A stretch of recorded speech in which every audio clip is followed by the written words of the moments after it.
back after the break, but Rodri's clearance on the line, Guardiola was celebrating that like it was a goal as well. Fantastic clearance when Fabinho should have scored, but the game had everything. It was brilliant. It did, and it has rounded off our Premier League Sunday. And of course our Premier League weekend before we head into the international break. That began in the northwest in Manchester with Everton getting a point against Manchester United, of course. Norwich getting their first point of the season.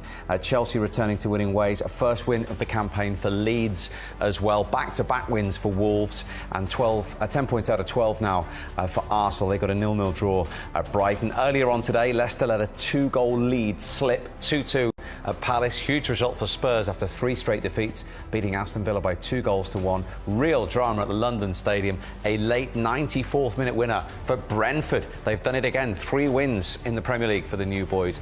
And what can you say about that 2-2 draw? It was sensational at Anfield between Liverpool and Manchester City. So the table, as we head into the international break, shows Chelsea at the top. But look at those familiar 4 names in the top 4 and look at them separated by only 2 points. Chelsea 1 clear of Liverpool, who are 1 clear of City and United, and also on their coattails, level on points on 14, are Everton and Brighton right in the top 6. And Brentford, courtesy of that late minute winner, have gone up into the top 7, 12 points from their first 7 Premier League games.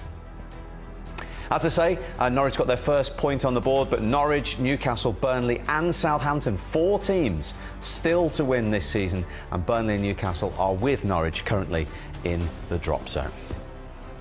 Phil, what a game. Do you have to get your breath after that? Yeah, you know, it's very difficult to come here with the fans. You know, it's one of the most difficult grounds to come to, and yeah, I thought we dealt with it really well today. What was the game like in terms of the way it seesawed? Who had the ascendancy? Who scored first? You came back twice. Yeah, man, you know, I had it all. It was end to end at times. Yeah, it was such a brilliant game, and yeah, we're stuck in there to the end, and yeah, we're happy to get a draw, and another day we could have took the 3 points. Were you disappointed not to go at half time ahead, given the amount of chances you had? Yeah, especially me, you know, I had a couple of chances. You know, it's one of the most difficult grounds to come to, and yeah, I thought we dealt with it really well today. What was the game like in terms of the way it seesawed? Who had the ascendancy? Who scored first? You came back twice. Yeah, man, you know, I had it all. It was end to end at times. Yeah, it was such a brilliant game, and yeah, we're stuck in there to the end, and yeah, we're happy to get a draw, and another day we could have took the 3 points. Were you disappointed not to go at half time ahead, given the amount of chances you had? Yeah, especially me, you know, I had a couple of chances myself. Kev had a header back post. Yeah, it was quite disappointing not to go in at half time ahead, but you know, we kept the momentum when we came out for the second half, and yeah, we digged in there. You felt you should have had a foul or possibly a penalty in the first half, but was there even a stronger feeling amongst the City players that James Milner perhaps should have had a second card? You know, I'm an honest guy. I don't like to go down when I get fouled. You know, I try to stay on my feet and be honest. You know, I'd like to see the refs, you know, reward a free kick or whatever it was, a penalty for that. But yeah, whatever it is, you know, it happens and it's football, and I thought we dealt with it well. What does it say about City, though, coming back twice from behind today? Yeah, it shows our character, you know. We've not won here a lot. And yeah, we showed our character when we went behind, just carried on playing our football. We didn't look bothered, and yeah, we played really well today. Tell us about the goal. Did it need unerring accuracy? There was only a small gap for you. Yeah, you know, there was a lot of room to put it across goal. But yeah, I thought I'd just put my laces through it and hope for the best, and yeah, I was happy to see it going back of the net. Great stuff, well done, Phil. Thanks. 3 Premier League games he's played for Manchester City against Liverpool. He's now scored in each and every one of them. He talked about the intensity and the atmosphere. Let's see what it was like, because the former Liverpool great John Barnes was there for us at Anfield watching it. I mean, it was brilliant from a distance. John, what was it like being in the stadium to watch that second half in particular? It was fantastic, and particularly from a Liverpool perspective, the second half, because the first half and the last 20 minutes we were hanging on. City were by far the better team. Second half we were much more intense, determined. We pressed higher up the field, we won the ball, we had some possession, and of course Mo Salah scored a goal worthy of winning any game, but it probably would have been a bit harsh on City had we won, because that's the best I've seen City play this year. They're much more intricate and methodical in their play. We're much more dynamic and direct, so it was a game of 2 teams playing with the right identity, which suits them. So it was a great game for the neutral, great game for the fans, and a fair result. John, it's Michael. You just touched on Mo Salah's goal there. You've jinked past a few players in your time on that pitch behind you. What did you think of the goal, and where do you see him, as you know, his standing in the game at the moment? Listen, he's one of the greatest players in the world at the moment in time, and he's playing with the right attitude, the right commitment, and the club. This is the right club for him because the way he plays suits the way Liverpool sets up suits him. I mean, he has no right to do what he did here. You know, he gets past a couple of players, he checks back onto his right foot, and it's a fantastic finish. But this is what Mo Salah can do. You know, but as I said, it was just a fantastic all-round game. You know, in tight areas like this, you can see when he gets the ball, he's so strong. He holds them off. 3 players around him, goes past one, the second, don't let him in on his left foot, so they let him on his right foot, and he does that. So, you know, he's just a world-class player, plays in the right way, the right attitude, and I'm pleased for him. But as I said, this is the best I've seen City play. They were really good today. What impressed you about City today, John?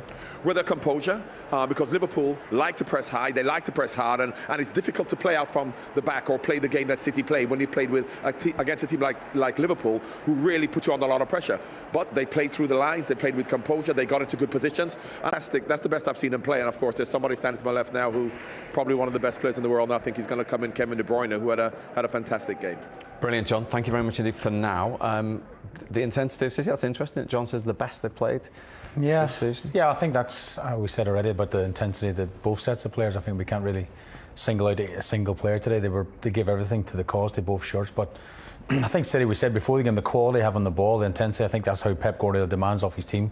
High intensity all over the pitch, be that defending or attacking, and we've seen that in spades today. And I think John's right. The draw is a fair result. The minimum City deserved, I felt today, was a draw. And the way they came back, because most teams after that Salah goal would have been deflated, wouldn't they? Yeah, when you've thrown everything at Liverpool and then, you know, after a certain amount of time you're actually still behind, you'd forgive them for thinking it's not our day. We've played so well, you know, but, you know, a sublime piece of skill has gone and won the game, but no, City kept going right the way through to the end, and that's what made the game. I mean, it was 2 heavyweights going head to head for the full 90 minutes. A brilliant spectacle. Yeah, and they played like champions, didn't they? Yeah. I mean, that's the reason they're champions. We talk about them, how good a team they are, and I still think there is a missing link with the number 9. I know I'm sort of harping on. People say probably we should stop talking about it. I do feel if they had a number 9 up there as well, I think they'd be even stronger. But the players, even the players come off the bench, Sterling looked really good when he came on, and of course we talked about Foden just in an interview. You know, he is a top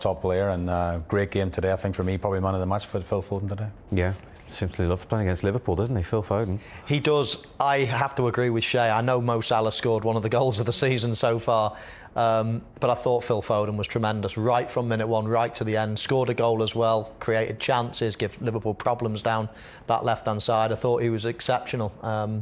So 2 wide players playing particularly well, and as John Barnes was alluding to, he knows a thing or two about good wide players. Now we're delighted to be joined by the man who got City's second goal. Kevin De Bruyne is with us live from Anfield.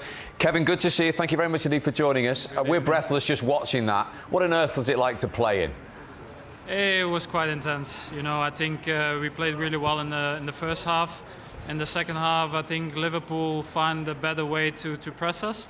But I think the way we reacted to the 2 goals was brilliant, and you know, in the end the intensity was high. But I think the way we played here in Anfield with that crowd, I think we should be pleased. Unfortunately, we didn't win, but it was a good performance. But you did come back, as Michael says, after a lot of teams would have been deflated, and your goal at the Kop end must have been a sweet one. Yeah, it's a little bit lucky, but you know, we will take it. But I think after the goals, we kept under pressure and we were trying to get forward, and you know, luckily the goal went in, and you know, unfortunately in the end we didn't really find the way. But I think we should be proud with the performance. When this hits the back of the net, what's the adrenaline rush like as a visiting player at Anfield in front of the Kop here? I was just happy that we scored. And that was it. You know, my mind went directly, was like, okay, 2-2, let's go for another one. But okay, it didn't go that way, but it was a good game. Hi Kevin, Shay Given here. Just what was Pep's conversation after the game? Was he happy? Was he disappointed? What was he saying to you guys after? He didn't really speak, but no. I know in the halftime, and I'm pretty sure he was happy with the way we performed. I think both all 3 games this week, even if we lost in PSG, we played well, but we played against very good teams with great opposition, and you know, the way we played was really good. Kevin, Michael Owen, I was just wondering if you could give us an insight into an away player's sort of feeling and experience of playing at Anfield. We all hear people saying that Anfield's a bit different to other stadiums. What was that intensity? What is the atmosphere like for an away player? Well, I think the first half we did really well to keep them quiet. Obviously, when they scored the 1-0 and the 2-1, it was really loud. But I think the way we reacted was good. You know, it can be a little bit daunting, but I think we are used to playing against the big teams for the big trophies. So every team has a big audience. And maybe it's a little bit different after what happened last year, playing with no crowds. But I can only look at the reaction of the players, and that was good. So I like to play in this intensity. I was just about to say that these are the games every play in, because you two have obviously won the title in each of the last 4 seasons. You've been the 2 top teams. When you go head to head, you never disappoint. Yeah, I think everybody wants to see these games, and I think whatever happens, whoever wins these games, the intensity, the football is from high quality, I think. And you know, I think even for neutrals it was a good game. So I think we had a hard schedule this month, but we did well, and now we have to go on and do the same. It's been some week for you, hasn't it? It was. Thanks very much indeed for joining us. Well done today. Thank you. Thanks, Kevin. Thank you. Kevin De Bruyne live for you at Anfield at the end of that incredible game. And let's just go back to the start of the second half, because the deadlock was broken, it seems like a long time ago, by another brilliant team goal here from Sadio Mane. Oh, it was a brilliant goal. Yeah, I mean, 0-0 at half-time, you think, oh, is it going to flatter to deceive? Even though it was a good game, and then it sprung into life. Normally takes a goal to make a game really explode, and this was it. I mean, you just pick up Sadio Mane here. He's just waiting and waiting on the shoulder, waiting to make that run, and he runs across the face of Diaz. He's got all the momentum. You can see Diaz checking where he is, but it doesn't matter. When you've got the momentum and you're running across to stay onside, then it's very difficult to defend. Mo Salah times his pass to perfection. The run is timed to perfection. But Shea, a little bit left to be decided on the defending. I just think as a goalkeeper, Cancelo, we talked before the game about small margins, small mistakes, and he probably thinks on the halfway line that's not a small mistake, but 3 or 4 seconds later it's in the back of your net. It's really poor defending. He's got square on to Mo Salah. He does brilliant, of course, and it's a fantastic finish, but from a goalkeeping point of view, you'd be really disappointed your defender there. That was Mane's first touch in the Manchester City box, and that wasn't a straightforward finish either, was it? No, I mean, he was whenever you're doing something quick, Steve, it's harder. And of course, he's made the perfect run, taken a touch, and slid it past one of the best goalkeepers in the world. Not easy. He found the corner nicely as well. And I often say, you know, it's not. People just say, oh, you got to hit the target, and that's it. You know, you've got to find tiny little gaps. When I used to run on against him, you know, they look like giants. You see a tiny little gap in the corner here or there, and you've got to find those gaps. This is the Premier League. This is against Manchester City. Top class centre forward play that from Sadio Mane. Talking of top class finishing, Foden's goal at the Kop end. Yeah, it was a special goal. I mean, Jesus does brilliant for the goal as well. I think you'll see him pick it up. He prefers the right side, playing right side now, Jesus, but he's cut in from the right side here. Does brilliant. Takes 2 or 3 players out of the game, and then a bit of calmness. They find Foden. You know, Foden just holds the position, and it's the perfect way to pass. And then when you see the angle from behind the goal, Steve, there's very, very little to hit, and he hits it. Yeah, I mean, it is the pace of the pass here from Jesus. I mean, he almost takes James Milner out of the game with the pace of the pass. He doesn't then need to go past his man. But he takes a great touch. Actually, I think his touch took him quite tight, quite a tight angle, but he hits it hard, low. Alisson, no real chance. And that capped off a great performance. This is the angle, Michael, though. Yeah, there's nothing to hit. I mean, you talk about Ederson, one of the best keepers in the world. Alisson's keeping Ederson out of the Brazil team. There's inches we're talking here now. He's found that inch, and that's a brilliant finish. And of course we'll look back on those next 2 goals in a moment. We have to nip back to Anfield. Brilliant to be joined live by the Liverpool defender Andy Robertson. We'll say the same thing, Andy. Great game to watch. What on earth was it like to play in the level of intensity today? An intense game. 2 good teams going at it. You know, it's tough when you play against Man City always. And you know, first half I didn't think we were quite there. We weren't quite as good on the ball that we can be. But I think, you know, second half we were a lot better, a lot more composed, created chances. When you go in front in these games, you have to try and keep it, and unfortunately we didn't manage that. But you know, I think over the piece, a draw is probably a fair result. Andy, Michael Owen, I was just wondering, first half Manchester City, as you say, were quite dominant, and it totally changed in the second half. What was the little change that you made in that second half?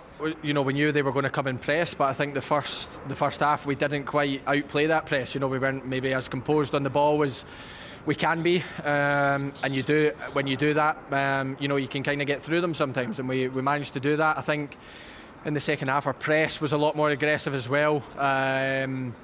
You know, when you do that and you win the ball back in dangerous areas, we won a couple of free kicks high up, we won the ball back a couple of times and countered, you know, their counter-attack, which makes a huge difference. And I think that's where the kind of goals come from. And, you know, when that happens, you put them under pressure. No team likes being put under pressure. So I think second half, that was the difference. And that's why we were probably closer to them in the second half.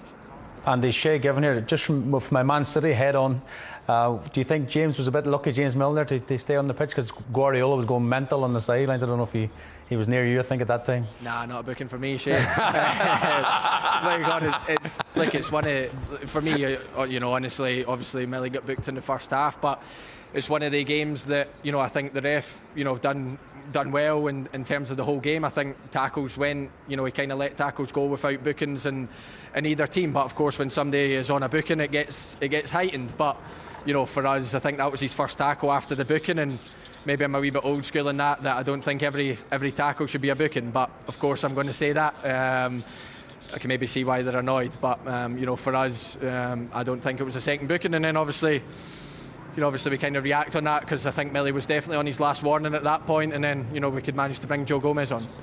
And you were right behind that Mo Salah goal. I mean, we keep having conversations about Mo Salah, Andy, and you see him day in, day out. Where is he for you in world football right now when you see him do something like that today in a fixture like that? Look, he's right up there for me. I still think he's, you know, incredibly underrated in terms of the way people speak about him. The goal is something out of the top drawer. You know, it's just a shame that it wasn't the winning goal, because it certainly deserved it. In a high game full of quality, two teams full of really good players, for somebody to pop up with that, it really is sensational. And Mo's an incredible pro, you know, he's an incredible footballer, an incredible person, and off the pitch he works so hard to keep fit, to stay, you know, in the shape that he is, to put everything into his game and to improve. And you know, he's getting better and better every season, but that goal was, I think, right up there with his best for Liverpool. And for him to keep producing season after season, it's incredible, his consistency, and long may that continue. But, you know, like I said, it's just a shame for us that it wasn't the winning goal.